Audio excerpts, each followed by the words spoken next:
We have to talk about this as it appears to be quite serious and very unusual and irregular, however you want to call it.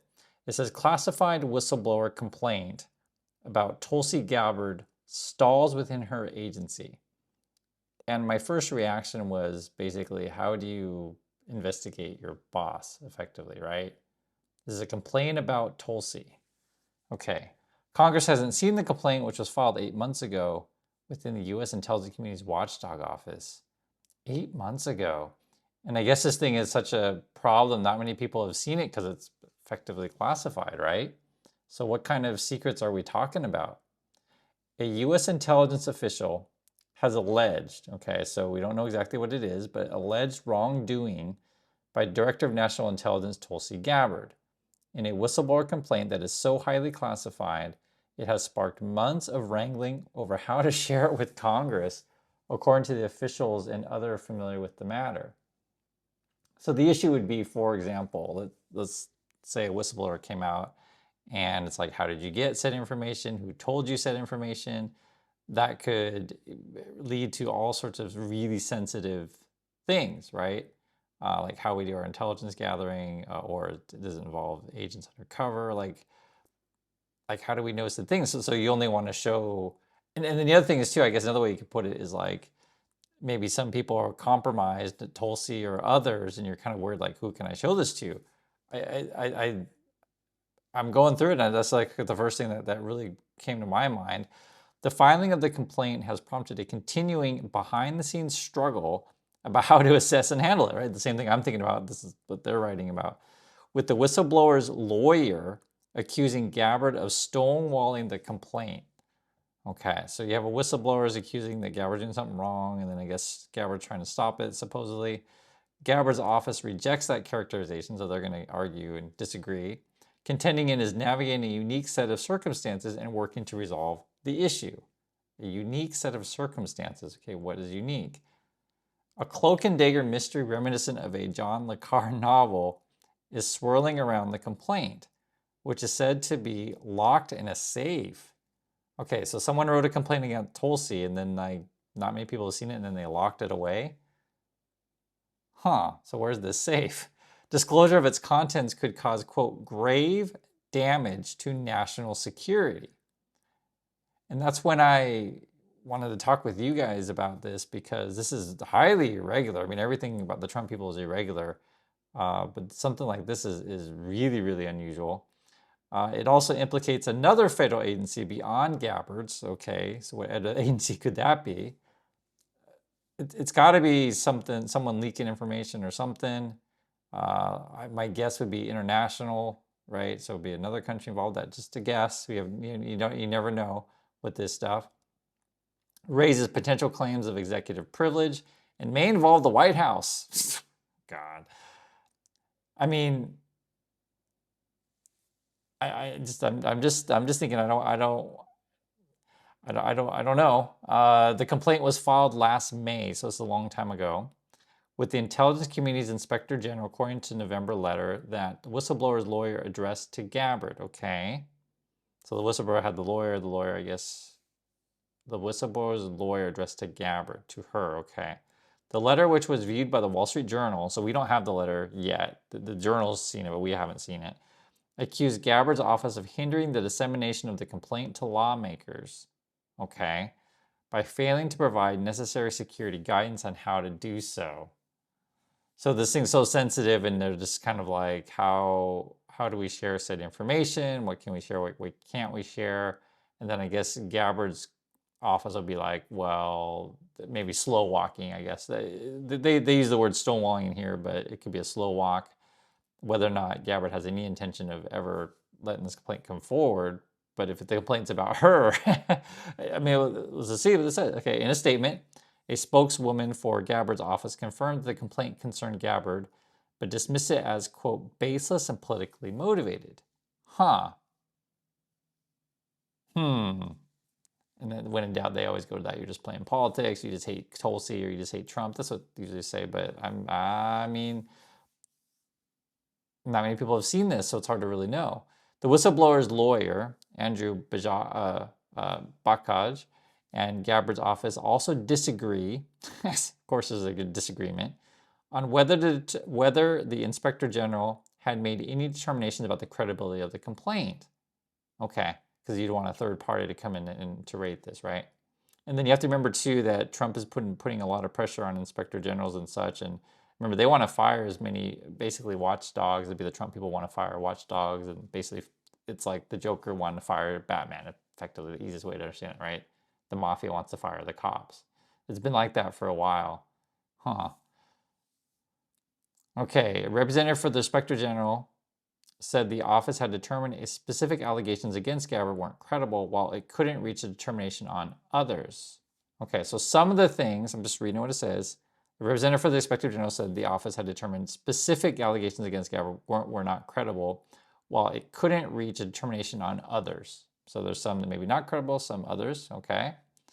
Bakjaj said he was never informed that any determinations were reached. Oh, okay. So we're not sure on this actually then. Gabbard has been an enigmatic figure in the Trump administration, sidelined from major national security matters and tasked with investigating the results of the 2020 election that President Trump lost. Yeah, and that was a question when they attacked Iran recently. Like, where is Tulsi in all of this, right? Or any of the stuff that they're doing. And, like, do they trust her? Do they not trust her? The November letter from Bakaj was shared with the House and the Senate intelligence panels, making them aware of the complaints filing for the first time. Okay. Months later, lawmakers still haven't received the complaint itself. Okay, so they have a letter that this thing exists, but we don't know actually what's in said complaint. Some Democratic staffers on the Intelligence Committee have tried to learn more about the complaint in recent weeks with little success, congressional aides said. The complaint is so highly classified that Bakaj said he hasn't been able to view it himself. The Wall Street Journal couldn't learn the substance of the allegations. And this is all rule of law, just to be fair on this stuff, right? We won't know much of this stuff until we actually see it. And you also, with due process rule of law, if it's just like all baseless stuff, right? Just to be fair, I can understand the sensitivity of that, and then just the allegation itself could be damaging. I know there's people out there that just absolutely hate Tulsi and hate everything Trump, but I'm not saying I love these people, but I think due process does matter in all of these things, and certainly Congress and Intelligence Committee should be involved with this stuff. Doesn't mean everyone in Congress has to see it, right? Just certainly a few more. And I would want to hear more from the Inspector General on this stuff also. Representatives for the Senate and House Intelligence Committee declined to comment. Okay. The lengthy delay on sending the complaint to Congress is without precedent, according to watchdog experts and former intelligence officials. This doesn't happen very much, right? The Inspector General is generally required to assess whether the complaint is credible within 2 weeks of receiving it. Okay, and I think this is 8 months ago already. So, and share it with lawmakers within a week if it determines it is credible. So, within a month, something like that, right?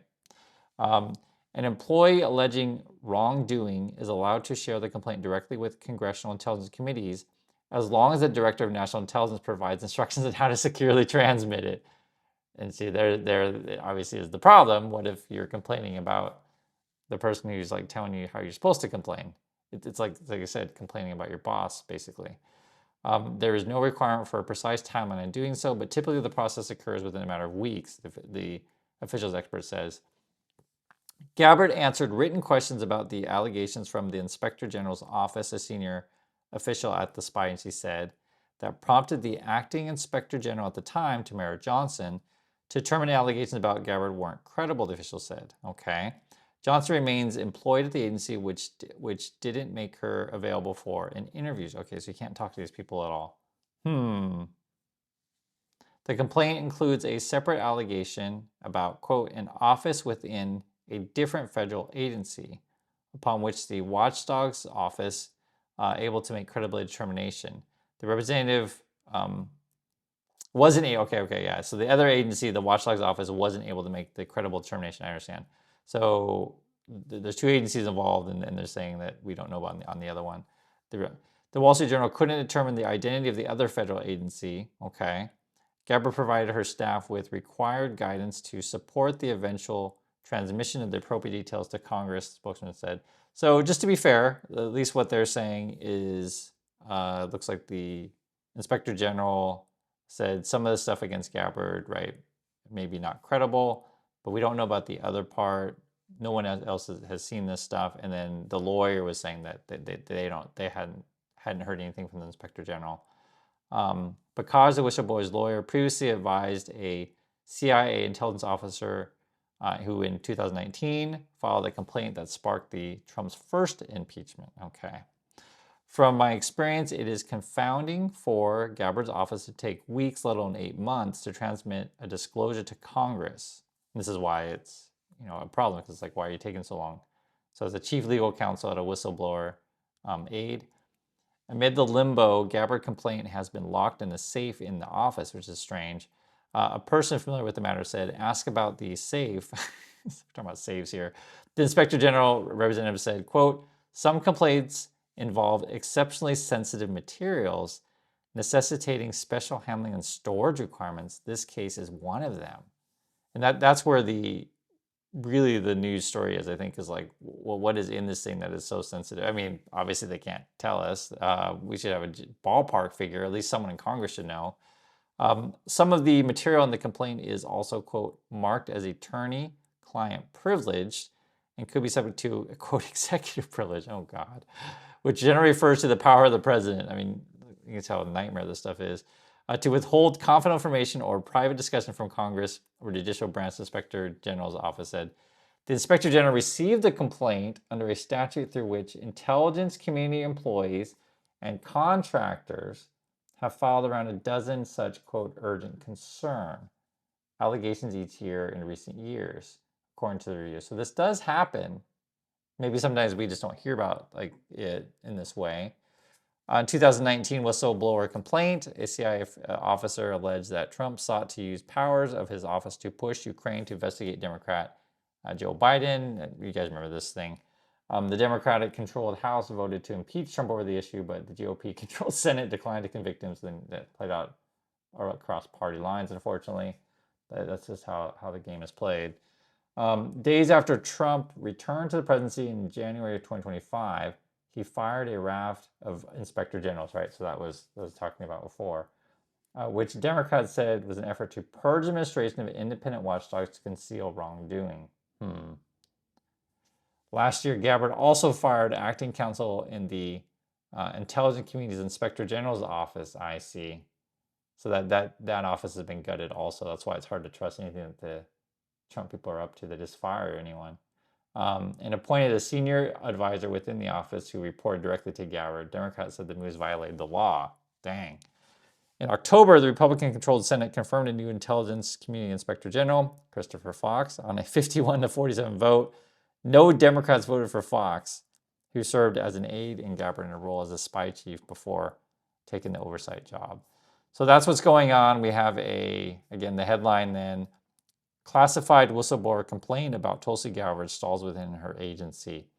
I don't think the story is going to go away. It just came out just a few hours ago, and I just want to go over it with you in entirety and share my thoughts, and I want to get yours also. What could it be? I'll catch you in the next video.